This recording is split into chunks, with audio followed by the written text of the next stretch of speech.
Bonjour à toutes et à tous et bienvenue pour cette 22e journée de Ligue 1. Donc comme d'habitude, un match, un avis. Et puis n'hésitez pas à mettre vos avis également dans les commentaires avec toujours des cotes supérieures à 1,50.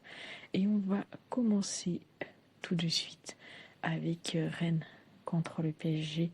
Donc voilà. PSG est actuellement leader, Rennes est en petite chute libre en ce moment avec 4 matchs sans victoire. Le PSG qui vient de battre Marseille. Hakimi qui devrait retrouver sa place du côté de Rennes, de Paris pardon, et Rennes avec un nouvel entraîneur, Franck Hez, qui succède à Habib Beye. Mais ce sera toujours Tambouré qui fera l'intérim pour ce match. Bien évidemment, le PSG reste ici favori, pas de grosses surprises. Et son côté 1,38, la cote elle fait que de chuter. Et pour ce match-ci, mon avis, c'est le PSG qui gagne de 2 buts ou plus, c'est coté à 1,89. On passe au second match et c'est Monaco contre Nantes. Donc Monaco 10e, invaincu depuis 3 matchs et surtout sans encaisser de buts. 6 de ces 8 victoires sont obtenues à domicile. Nantes est 17e, il lutte pour la relégation, mais c'est pas joli non plus. Monaco qui a 11 points de Marseille pour les qualifications européennes. Côté de Monaco, on a également potentiellement le retour d'Ansu Fati qui devrait être présent pour ce match. Logiquement, on pourrait s'attendre à une victoire de Monaco. J'ai envie de dire qu'il faut peut-être quand même faire attention à cette équipe de Nantes. Et là où ça me semble peut-être intéressant de partir, c'est uniquement la deuxième mi-temps avec la victoire de Monaco. Ça sera donc mon avis pour ce match-ci. On passe au match suivant et pas des moindres, à Monaco contre Strasbourg. Donc Monaco, un premier match de Monaco sans Roberto De Zerbi. Donc pour l'instant, ça devrait être à Bardonado et Ferri qui prendraient l'intérim.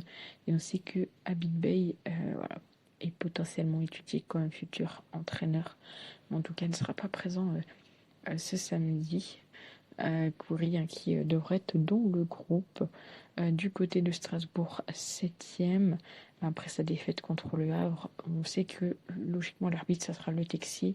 Et c'est un peu des souvenirs contrastés du côté de Marseille. Il y a eu notamment les incidents, les polémiques, etc. Par contre, du côté de Strasbourg, ils ont fait 2 victoires, mais une expulsion. Marseille quand même ici favori. Il faut savoir que De Zerbi, c'était quand même le meilleur ratio de victoires du 21e siècle en tant qu'entraîneur à Marseille. Ça peut être un match, je pense, assez serré entre les deux. On sait que Strasbourg fait quand même de très belles choses. On sait également qu'entre les deux équipes, on retrouve très souvent les deux équipes marquent. Et ça sera donc mon pronostic pour ce match. On passe au 4e match et 2e match de ce samedi. C'est Lille qui reçoit Brest. Les Lillois un 5e et surtout 5 matchs sans victoire à 6 points de Marseille. Et du côté de Brest, ils sont actuellement 12e avec 26 points et 12 points d'avance sur le barragiste. Mais ils peuvent, en cas de victoire, arriver potentiellement dans le top 10. Le problème, c'est que Brest, à l'extérieur, c'est très compliqué. Et que Lille à domicile, etc. Enfin bref, il faut qu'ils visent la première victoire à domicile. Donc d'un côté comme de l'autre, il y a des joueurs qui sont indisponibles. Pour ce match-ci, il y a quand même un petit avantage pour les Lillois face à cette équipe de Brest. Tout de même, Lille c'est assez fébrile en ce moment. J'ai envie de tenter Lille ou nul et le fait que les deux équipes marquent, c'est coté à 2,05. On passe au match suivant et c'est le Paris FC qui reçoit Lens, match à 21h05. Le Paris FC qui est actuellement 15e, Lens un 2e après sa victoire contre Rennes. Et le Paris FC qui est en progression défensive, 3 clean sheets à domicile, mais en difficulté offensive, donc ça va être un peu compliqué. Les 3 dernières face-à-face ont été remportées par Lens. Il y aura donc Aguilar qui sera absent, suspendu également. Enfin, absent parce qu'il est suspendu. Bon, petit avantage pour Lens ici, et j'ai envie de partir là-dessus, c'est côté 1,83. Ce qui me semble plus logique dans ce match, bien que il se pourrait qu'il n'y ait pas de supporters lensois suite à l'arrêt du côté du Paris FC. Donc à voir et à suivre. On continue, on passe donc au match de dimanche avec le Havre qui reçoit Toulouse. Donc le Havre 13e, Toulouse 8e. Entre ces deux équipes, bon, ils sont à peu près, on va dire, en même état de forme. Peut-être un petit avantage pour Toulouse qui a une petite victoire en plus. On sait que ces deux équipes où très souvent il n'y a pas énormément de buts dans leur match. Là où c'est intéressant, c'est que très souvent on voit Toulouse marquer le premier but contre le Havre. Ils sont favoris, mais leur cote reste très belle. Donc Toulouse marque le premier but, ça va être une cote quand même assez intéressante. Je vous montre ça. On est donc sur une cote à 1,77 pour Toulouse marque le premier but. On passe au match suivant. Et c'est Lorient qui reçoit Angers. Donc des absents du côté de Lorient, mais également des retours, notamment Touré qui devrait faire son retour. Du côté d'Angers, on devrait avoir le retour également potentiellement du capitaine, donc une équipe qui devrait être presque au complet pour cette équipe angevine, mais voilà, Lorient qui, voilà, même s'ils ont eu un petit stop au match dernier, reste quand même très costaud, 11e contre 9e. Il y a vraiment moyen qu'il y ait un match assez sympa entre les deux. Tout de même, je vois pas énormément de buts.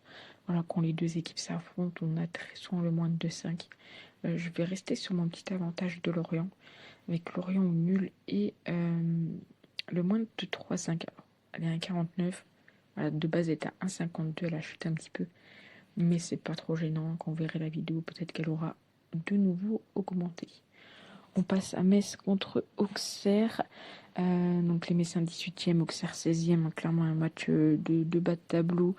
Un point seulement sépare les deux équipes, potentiellement en cas de victoire de Metz. Ils pourraient être dans les barrages de relégation.